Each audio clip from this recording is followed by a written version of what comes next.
Subscribe eGyan Mudra channel and press the bell icon for latest video updates. Assignment question number 1 है हमारा।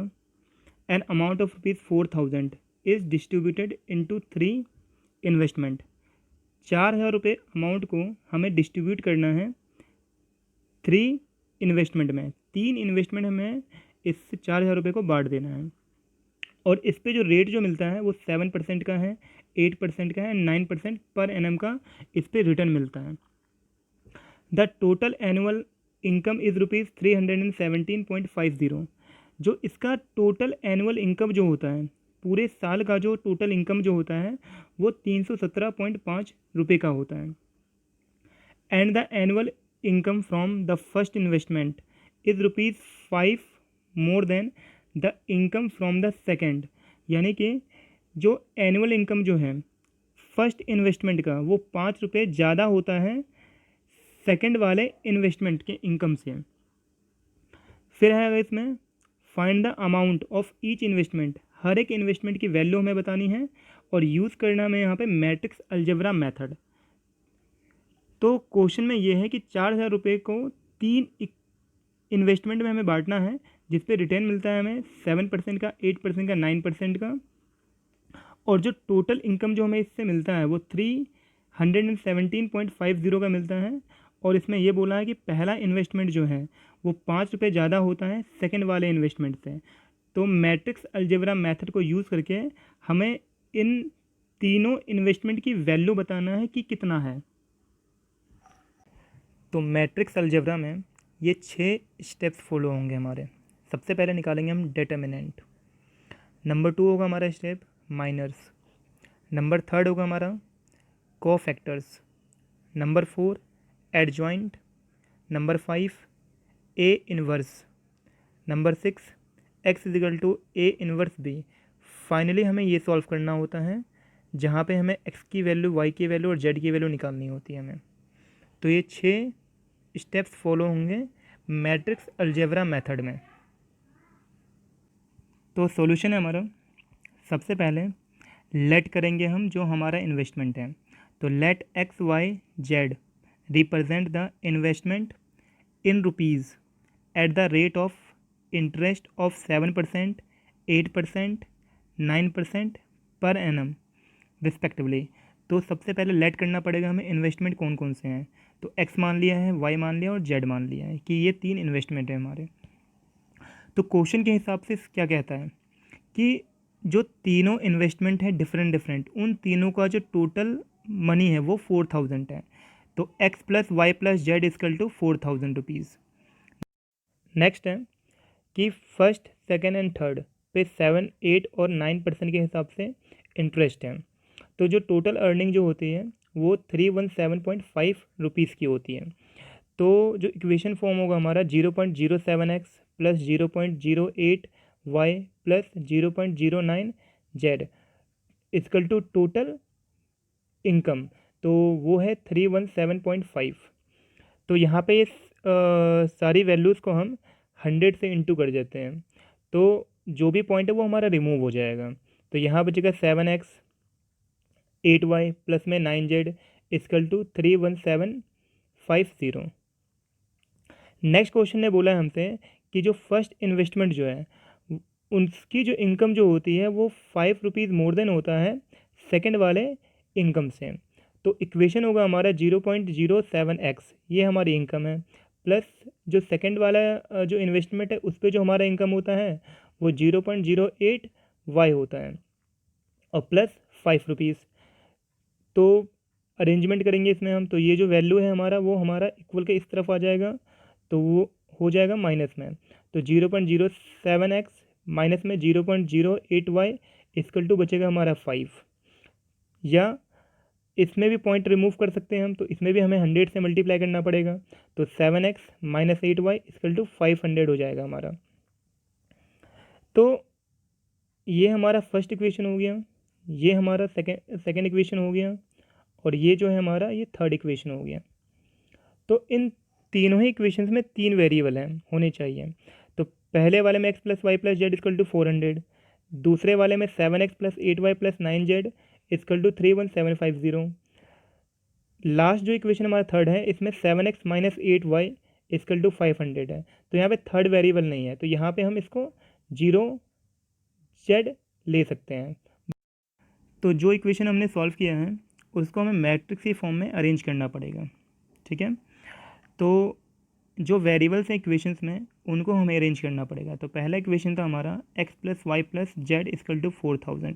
तो x में variable 1 है हमारा, y का वेरिएबल 1 है और z का वेरिएबल भी 1 है, तो 1 1 1। और जो हमारे तीन वेरिएबल हैं x y z, तो इसे हमें कॉलम की फॉर्म में लिखना पड़ेगा। तो टोटल वैल्यू जो हमारा वो 4000 के बराबर है। नेक्स्ट इक्वेशन से 7 8 9 इक्वल टू 31750।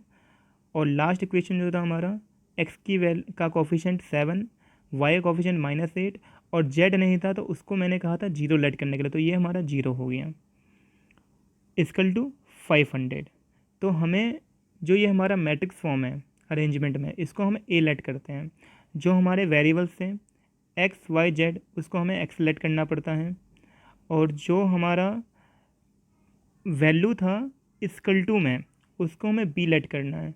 तो 4000 31750 एंड 500। तो ये हमने इसको अरेंज कर दिया है मैट्रिक्स फॉर्म में।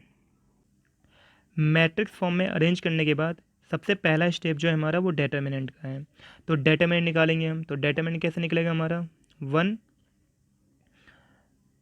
देन इसके साथ वाला कॉलम एंड रो कैंसिल, तो बचेगा हमारा 8 -8 9 एंड 0। देन ये जो एलिमेंट होगा हमारा माइनस में लेना होगा क्योंकि ये ऑड प्लेस का है, तो -1। तो इसके साथ वाला कॉलम एंड पूरा रो कैंसिल, तो बचेगा 7 7 9 एंड 0। देन थर्ड है हमारा 1, तो 1 लेना है हमें पॉजिटिव क्योंकि ये इवन प्लेस है, तो इसके साथ वाला कॉलम एंड रो कैंसिल, तो बचेगा 7 एंड 7 8 एंड -8, ठीक है ना। तो क्या करते हैं हम, क्रॉस मल्टीप्लाई करते हैं। तो 8 × 0 0, फिर माइनस लेना है हमें अपनी तरफ से ये वाला, तो माइनस ले लिया हमने। फिर 9 × माइनस का 8, तो ये 72 हो गया। फिर माइनस का 1, 7 × 0 0 एंड 9 × 7 63। फिर प्लस का 1 8 -8 × 7 56 माइनस का, और 7 × 8 माइनस का 56। ये जो माइनस जो लेते हैं हम, ये हम अपनी तरफ से लेते हैं, ठीक है ना। तो ये चीज़ ध्यान रखना है। फिर माइनस एंड माइनस हो जाएगा हमारा पॉजिटिव, तो 0 प्लस 72, तो 72 1 × 72, देन -1 × माइनस का 63, फिर +1 × माइनस का 112, इन दोनों को ऐड करने के बाद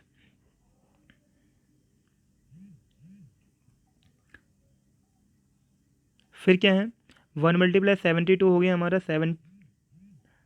1 × 72 हो गया हमारा 72, minus minus plus 1 × 63 and plus minus minus का 112। तो फाइनली हमारा आ गया डेटर्मिनेंट 23। तो सबसे पहला स्टेप हमारा होता है डेटर्मिनेंट का। नेक्स्ट निकालेंगे हम इसका माइनर। माइनर कैसे फॉर्म करेंगे हम, तो जैसे मान लो कि 1 1 का माइनर निकालना है हमें, तो इसके साथ वाला कॉलम और इसके साथ वाला रो कैंसिल हो जाएगा, तो रिमेनिंग बचेगा हमारा ये एलिमेंट, तो इसका माइनर निकलेगा। इसी तरीके से जब हम 1 2 का निकालेंगे तो इसके साथ वाला कॉलम कैंसिल हो जाएगा और रो कैंसिल हो जाएगा, तो रिमेनिंग ये एलिमेंट और ये वाला एलिमेंट बचेगा हमारा। सिमिलरली 1 3 का निकालेंगे हम, तो इसके साथ वाला कॉलम कैंसिल और रो कैंसिल, तो इन एलिमेंट्स का माइनर निकालेंगे हम। इसी तरीके से हम 2 1 का, 2 2 का, 2 3 का, 3 1 का, 3 2 का और 3 3 का माइनर निकालेंगे। तो एक एक करके हमें सबका माइनर निकालना है। M11 हो गया हमारा 72, M12 हो गया -63, M13 हो गया हमारा -112, M21 हो गया 8, M22 हो गया -7, M23 हो गया -15, M31 हो गया हमारा 1, M32 हो गया 2 और M33 हो गया हमारा 1। तो ये हमारे सारे माइनर हो गए। तो माइनर निकालने के बाद नेक्स्ट निकलता है हमारा कोफैक्टर। कोफैक्टर में क्या होता है, सिंपली जो माइनर की जो वैल्यू जो होती है उसके जो ऑड प्लेस जो होते हैं वो नेगेटिव से मल्टीप्लाई हो जाता है, माइनस से मल्टीप्लाई हो जाएगा वो सिंपली। और जो इवन प्लेसेस जो हैं वो हमारा जैसे का तैसे ही रहता है। तो जैसे 72 है तो ये हमारा 1 1 है, तो 1 1 का मतलब क्या है, 1 + 1 यानी 2। तो ये हमारा इवन प्लेस हो गया, तो ये हमारा 72 पॉजिटिव है तो पॉजिटिव ही रहेगा। ये जो प्लेस है हमारा 63 वाला, ये होता है हमारा 1 2 यानी 1 + 2, तो ये 3 हो गया हमारा। तो 3 मतलब ऑड प्लेस, तो इसका जो साइन जो होगा हमारा वो हमारा बदल जाएगा। तो माइनस में है तो ये पॉजिटिव हो गया हमारा। फिर है -1 1 2, तो ये होता है हमारा 1 3 प्लेस होता है हमारा ये। तो 1 + 3 कितना होता है हमारा 4, 4 क्या है, इवन नंबर है, तो इसका जो साइन है वो सेम रहेगा, जो है वही रहेगा, यानी -1 1 2। नेक्स्ट है 2 1, तो 2 1 का मतलब क्या है, 2 + 1 यानी 2 + 1 हो गया 3, तो 3 हमारा ऑड नंबर है, तो इसका साइन बदल जाएगा, -8 हो जाएगा हमारा। नेक्स्ट ये हमारा इवन प्लेस है तो ये साइन सेम रहेगा इसका, -7। ये हमारा ऑड प्लेस है तो इसका साइन बदल जाएगा, तो ये 15 हो जाएगा हमारा। वैसे ये हमारा इवन प्लेस है 3 1, तो ये हमारा 1 का 1 ही रहेगा। ये हमारा 3 2 है तो इसका साइन बदल जाएगा क्योंकि ऑड प्लेस हो गया हमारा ये, तो ये -2 हो गया। और ये हमारा 3 3 है तो इसका प्लेस सेम रहेगा यानी 1। इसको शॉर्टकट तरीके से आप इस तरीके से समझ सकते हो कि जो ये पहला प्लेस है हमारा वो पॉजिटिव है, दूसरा नेगेटिव है, फिर पॉजिटिव है, यानी कि पहले वाले में प्लस से मल्टीप्लाई होगा, दूसरे वाले में माइनस से मल्टीप्लाई होगा, तीसरे वाले में प्लस से मल्टीप्लाई होगा।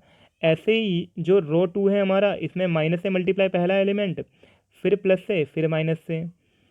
फिर थर्ड जो रो है हमारा वो पहला पॉजिटिव, दूसरा नेगेटिव यानी माइनस से मल्टीप्लाई हो जाएगा, और तीसरा हमारा प्लस से मल्टीप्लाई होगा। तो क्या होगा, इन सब का साइन जो नेगेटिव वाला होगा वो सारे के सारे बदल जाएंगे।